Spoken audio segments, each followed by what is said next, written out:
Are there some broader strategies that you think would really help introverted folks out there, maybe is struggling to see success in what they're doing?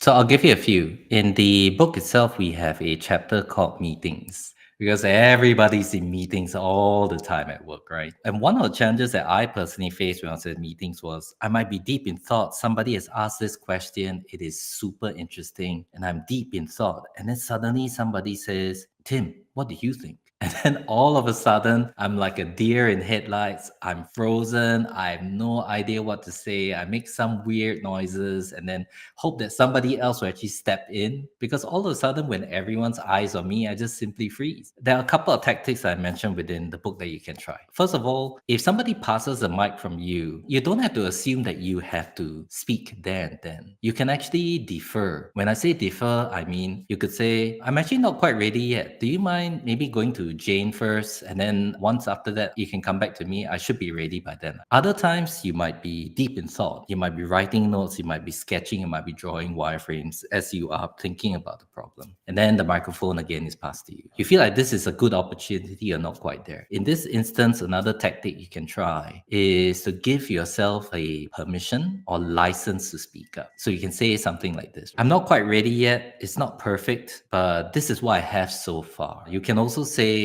I'm sure this might sound really silly for now, but as I say it, you guys can help build on the idea. But let me share with you what I have thought about so far. Now, this prefix, this thing that you say, this is what I refer to as a license for you to speak up. Sometimes I find people are not ready to speak up because whatever they are working on in their minds is not perfect yet. When you bring in a cultural aspect to this, why do people not want to say things before they're ready? The culture that I grew up and worked in Asia, people don't tend to speak up until they are sure about what they want to say is correct. Because if they were to say something silly publicly, they would actually feel embarrassed. When I started working with multinational companies, with people around the world, I found a different way that people operate. Sometimes they will very openly and quickly share what they think because in their culture, their way of working, participation is way more valued than being right. And by participating, you actually show that you are engaged, that you're driven, you want to actually move things forward. I didn't always understand that. I thought I want to make sure that what I have to say is correct before I actually share it openly. So we must recognize that different groups of people from different cultures are definitely going to be working in different ways. So the best thing for you to do is if it's an opportunity for you to speak up and if you genuinely were not ready, you can say and give yourself this license to speak up so that you don't hold yourself back. Because you've already told people it's not perfect, but this is what I have so far. And that way you don't hold yourself back. You can actually join the conversation.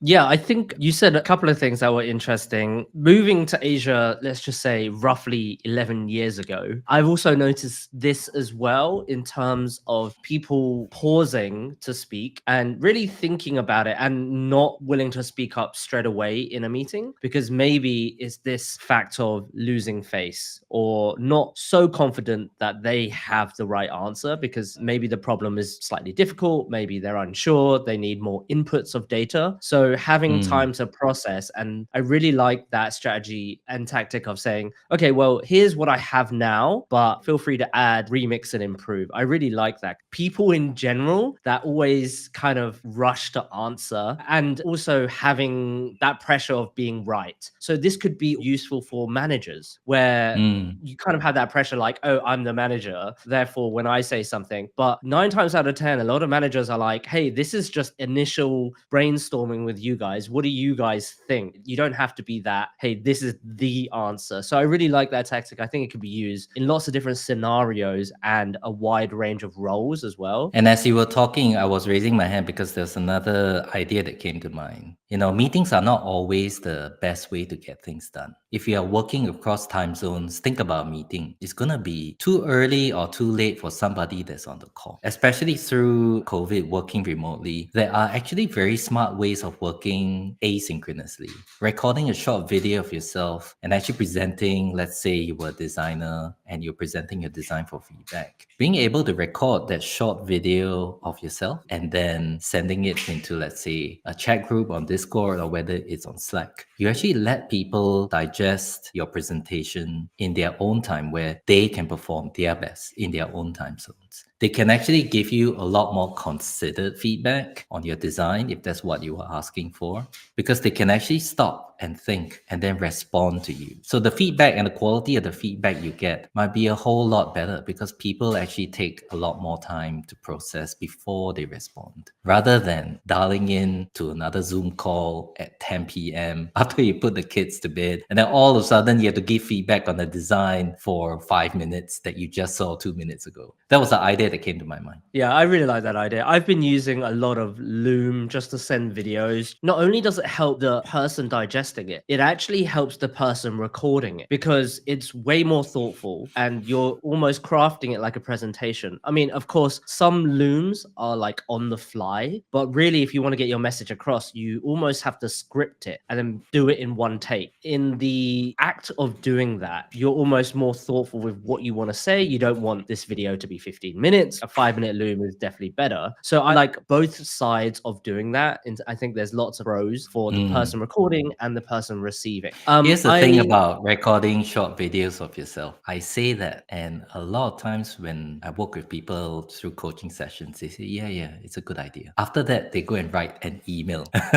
or they go and write a blog post. They write a long message because watching yourself back on video is awkward. It's scientifically proven that your voice sounds like 2 octaves higher than you really think. And then you're like, why do I sound so high pitched? Is that how I really sound? And then as they're recording, they might have all these little tics that they don't enjoy. The key thing I want to say is this: you will get better. The amount of time and effort it takes to do a good take will get shorter. And the key thing why it is important, it's really one of those core skills I highly recommend: recording a short video of yourself. You can record that presentation once. You can send it to everyone in the company who needs to see it. And you actually increase your visibility through your whole organization, not just to the people who can be in that meeting that you have set up to talk about your design. And then one day you might be in an office or you might bump into one of your colleagues. You have no idea who they are, but they saw your video. They recognize you. You were a lot more visible. And they will then get to see and recognize the impact of your work and your contributions. The skill of that video definitely is really important. I think with any sort of practice, you just need to get...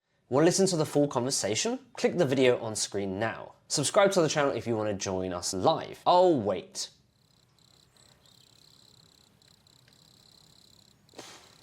Okay, fine, you don't have to join us for the live stream, but if you like stuff like this, then click that subscribe button. I'll see you on the inside. Bye!